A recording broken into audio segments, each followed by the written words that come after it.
नमस्कार, जय महाराष्ट्र। मला आज तुमच्या समोर येताना अतिशय आनंद होतोय की मी गेल्या 11 वर्षापासून विधानसभेचं या पाचोरा भडगाव मतदारसंघाचं नेतृत्व करतोय। हे नेतृत्व करत असताना मी सभागृहामध्ये या मतदारसंघाचा एक सदस्य म्हणून सभागृहात बसत होतो आणि राज्यातल्या आपल्या मतदारसंघातल्या वेगवेगळ्या विषयांवर राज्यातले जे मंत्री महोदय आहेत, माननीय मुख्यमंत्री महोदय आहेत, यांच्या समोर आपल्या मतदारसंघाचे विषय मांडत होतो।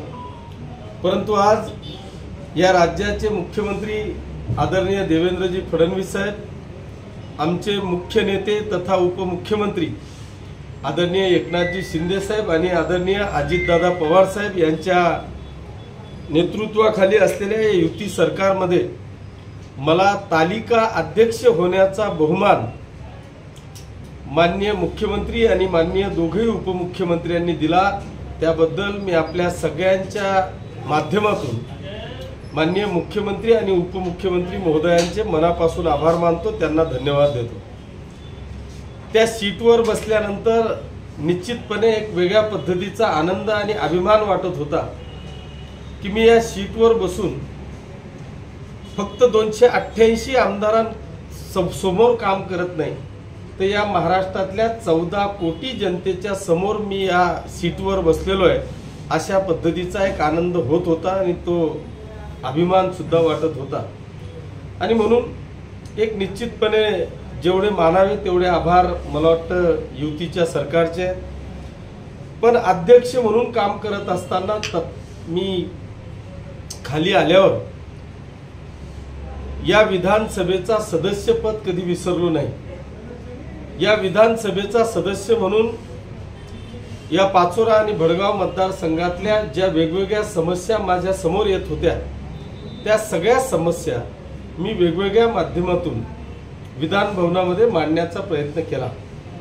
त्याच्यात सगळ्यात महत्त्वाचा विषय होता तो म्हणजे आपल्या मतदारसंघातल्या तमाम शेतकरी बांधवांच्या शेत रस्त्यांचा, की त्या शेत रस्त्यांमध्ये आज जर का पाहिलं तर मला दिवसभरातून जे काही 100, 200, 300 फोन येतात, त्या फोनमध्ये 50% फोन ह्या आपल्या मतदारसंघातल्या तमाम शेतकरी बांधवांच्या शेत रस्त्यांच्या संदर्भामध्ये असतात।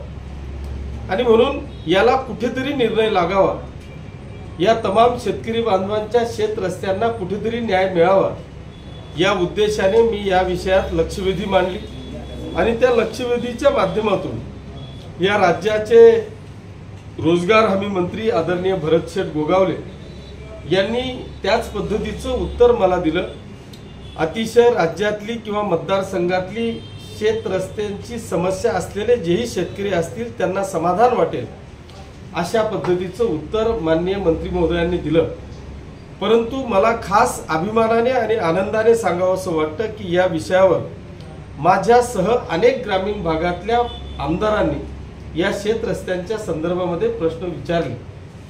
त्यावेळेस या राज्याचे मुख्यमंत्री आदरणीय देवेंद्रजी फडणवीस साहेब यांनी इंटरफेअर केला, सभागृहामध्ये निवेदन केलं आणि त्या निवेदनाच्या माध्यमातून त्यांनी या राज्यातल्या तमाम शेतकरी बांधवांना आश्वस्त केलं की येणाऱ्या 5 वर्षात महाराष्ट्रातले 100% शेतपानंद रस्ते हे आम्ही मजबूतीकरण करू, अशा पद्धतीचं निवेदनातून त्यांनी या 100% महाराष्ट्राच्या शेतकरी बांधवांना आश्वस्त केलं। त्यांनी तेवढ्यावर थांबले नाही, तर या राज्याचे महसूल मंत्री आदरणीय बावनकुळे साहेब यांना त्या समितीचं अध्यक्ष करून 1 महिन्याच्या आत अहवाल देण्याचे आदेश माननीय मुख्यमंत्री महोदयांनी केले। आणि मला खात्री आहे की माननीय मुख्यमंत्री महोदयांनी जो निर्णय घेतला त्याला 100% पूर्णत्वासकडे नेतील, यात माझ्या मनामध्ये कुठल्याही प्रकारची शंका नाही। येणाऱ्या 5 वर्षानंतर आपल्या या मतदारसंघातल्या एकाही शेतकऱ्याच्या शेत रस्त्याच्या संदर्भातली समस्या ही आमच्यापर्यंत येणार नाही, याची काळजी आणि हमी निश्चितपणे मी या ठिकाणी घेतो। दुसरा एक महत्त्वाचा विषय या ठिकाणी होता तो म्हणजे अनेक आमचे शिक्षक आहेत. खरं म्हणजे राज्य सरकारने एक अतिशय चांगल्या पद्धतीचा निर्णय घेतला, तो म्हणजे पवित्र पोर्टलचा, की 2012 नंतर जे या महाराष्ट्रातले अनेक डीएड बीएड गुणवंत विद्यार्थी आहेत, परंतु परिस्थिती हालाकीची आहे. तो परिस्थितीमुळे कुठल्याही संस्था चालकाला पैसा देऊ शकत नाही, कुठल्याही शिक्षण अधिकाऱ्याला किंवा संचालकाला पैसे देऊ शकत नाही, म्हणून तो डीएड बीएड करून अनेक वर्षापासून तो घरी आहे. आपल्याला असेही लोक, असेही विद्यार्थी किंवा तरुण आपल्याला पाहायला मिळतात की त्यांनी 10-10, 20-20 लाख रुपये 10-10, 15-15 वर्ष झाले एखाद्या शिक्षण संस्था चालकाला देऊन ठेवलेत, पण त्याचा अजूनही अप्रुव्हल नाही, त्याला अजूनही शालार्थ आयडी नाही, त्याला अजूनही पेमेंट नाही. असे अनेक बेरोजगार तरुण आपल्याला या ठिकाणी पाहायला मिळतात. आणि म्हणून निश्चितपणे राज्य सरकारने 2012 नंतर पवित्र पोर्टल चालू करून खऱ्या अर्थाने एक सत्सक विवेक बुद्धीने महाराष्ट्रातल्या या सगळ्या बेरोजगार तरुणांना पवित्र पोर्टलच्या माध्यमातून न्याय मिळेल अशा भावनेने ते पवित्र पोर्टल चालू केलं. त्याच्यामध्ये अनेक गोरगरीब तरुण, जे कोणी विद्वान विद्यार्थी होते, हे सगळेजण पवित्र पोर्टलच्या माध्यमातून पासही झाले. परंतु त्याच्यातला कुठेतरी असा डिस्टन्स मला दिसत होता की जर पवित्र पोर्टलच्या माध्यमातून एखाद्या संस्थेवर जर एखाद्या विद्यार्थ्याला किंवा एखादा पवित्र पोर्टलच्या माध्यमातून उत्तीर्ण झालेल्या त्या शिक्षकाला जर त्या संस्थेवर रिक्त जागेत पाठवायचं असेल तर ते 1:10 असा रेशो कदाचित राज्य सरकारचा होता. आणि त्या 1:10 रेशो दिल्यामुळे मग आपण पुन्हा संस्था चालकाला अशी काही वाव ठेवली आहे का, किंवा त्या एका जागेसाठी 10 विद्यार्थी द्यायचे. पवित्र पोर्टल मधून सगळेच पास झाले, अर्थात तो विद्वान आहे, त्याच्यामध्ये ती विद्वत्ता आहे, म्हणूनच त्याला आपण पवित्र पोर्टलनी पास केलेलं आहे आणि म्हणूनच आपण त्याला त्या ठिकाणी दिलेलं आहे. मग असं असताना 1:10 का आपण देतो, तर त्याच्यात त्या संस्था चालकाला बार्गेनिंग करण्याची पॉवर आपण दिलेली आहे का?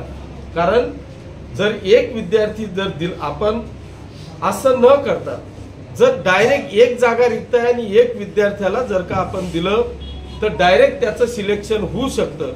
पण असं न करता जर 10 विद्यार्थी दिले तर कोण जास्त देतं, पुन्हा लिलावाची परिस्थिती त्या तरुणांची किंवा त्या शिक्षकाचा लिलाव होण्याची भीती आपल्याला त्या ठिकाणी होती. आणि म्हणून हा विषय मी या राज्याचे शिक्षण मंत्री आदरणीय भुसे साहेब यांच्या समोर मांडला आणि त्यांनी देखील याला समर्पक असं उत्तर देऊन येणाऱ्या काळामध्ये 100% या विषयावर निर्णय घेऊ अशा पद्धतीचं आश्वासन मला दिलं.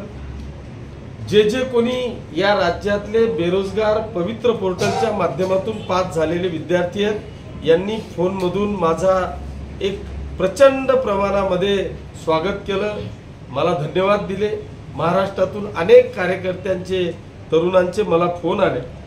पण निश्चितपणे काही संस्था चालक माझ्यापासून दुरावले, दुखावले, पण मी त्या परिणामांची पर्वा करत नाही. खरा तो गरजू जो गोरगरीब तरुण या पवित्र पोर्टलच्या माध्यमातून आलेला आहे, त्याला 100% न्याय मिळावा अशी रास्त अपेक्षा माझी होती आणि ती मला पूर्णत्वासकडे जाताना दिसते आहे. याचा मला सार्थ अभिमान आहे. कट करा. जळगाव जिल्हा बँकेच्या संदर्भामध्ये एक अतिशय शेतकरी बांधव असतील किंवा विकास सोसायटीचे सन्माननीय संचालक असतील, यांच्या मनामध्ये प्रचंड अशी अस्वस्थता या जळगाव जिल्ह्यातल्या तमाम शेतकरी बांधवांमध्ये होती.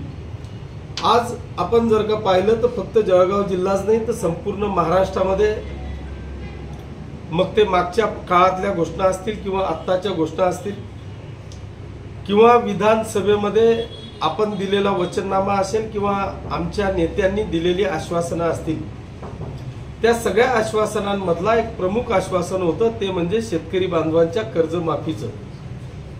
ते आम्ही आजही मान्य करतोय. कर्जमाफी होणार अशा पद्धतीने माननीय मुख्यमंत्री महोदयांनी देखील निवेदन आपल्याला सभागृहामध्ये अधिवेशनामध्ये केल्याचं आपल्याला पाहायला मिळतंय. अशा परिस्थितीत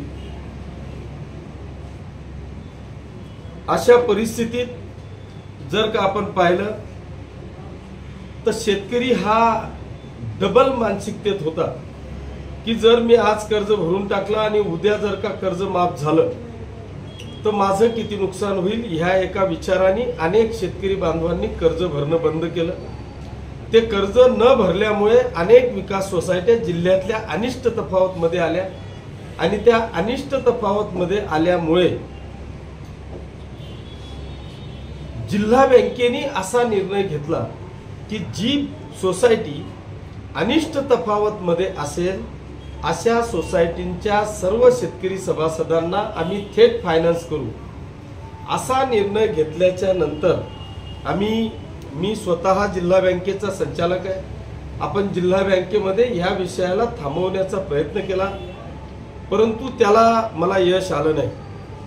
पण माझ्या मतदारसंघातल्या शेतकऱ्यांना कुठेतरी न्याय मिळायला पाहिजे। यांना थेट फायनान्स न करता जो सभासद जिल्हा बँकेची विकास सोसायटी आहे त्या विकास सोसायटीच्या माध्यमातूनच आपल्या शेतकऱ्यांना फायनान्स मिळावा अशा पद्धतीचा विचार डोळ्यासमोर ठेवून मी राज्य सरकारकडे लक्षवेधी मांडली।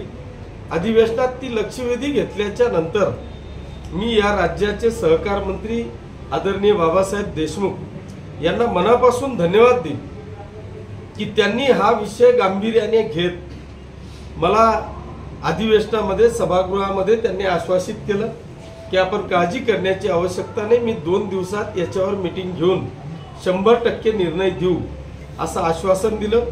त्यांनी त्या शब्दाचं पालन करत 4 दिवसाच्या आत मीटिंग बोलवली। त्या मीटिंगमध्ये नाबार्डचे कमिशनर बोलवले, RBIचे अधिकारी बोलवले, जिल्ह्याचे DDR बोलवले, रजिस्ट्रार बोलवले, जॉईंट रजिस्ट्रार बोलवले, MD बँकेचे चेअरमन आणि आम्ही माझ्या समवेत सहकार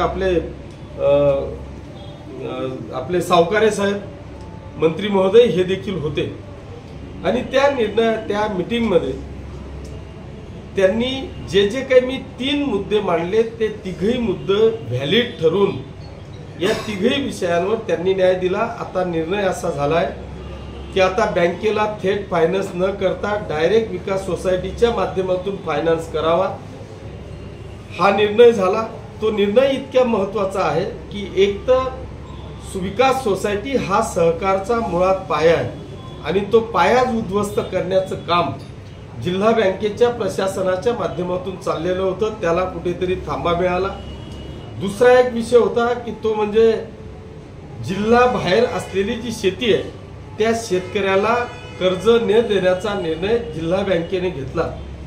त्याही गोष्टीवर आपण तिथे फाईट केली। सहकार मंत्री महोदयांना कायदेशीर बाजू समजून दिली की जरी शेतकऱ्याची शेतजमीन ही जिल्ह्याच्या बाहेर असेल तर तो विषय फक्त माझ्यापुरता नाही तर महाराष्ट्रातल्या प्रत्येक जिल्ह्यात हा विषय येणारच आहे की ह्या जिल्ह्याची जमीन त्या जिल्ह्यात असणारच आहे, ह्या जिल्ह्यातली जमीन त्या राज्यात असणारच आहे। हा विषय फक्त किशोरप्पापुरता किंवा किशोरप्पाच्या मतदारसंघापुरता नाही तर हा राज्यव्यापी विषय होता। हा ध्यानात घेता नाबार्डचे कमिशनर साहेबांनी अगदी सविस्तर असे आदेश जिल्हा बँकेच्या MDंना दिले। या दोघही विषयांमुळे आज आपल्या जिल्ह्यातला तमाम शेतकरी बांधव की जो कर्जदार सभासद आहे या सभासदाला आज 100% दिलासा मिळाला। त्याच्या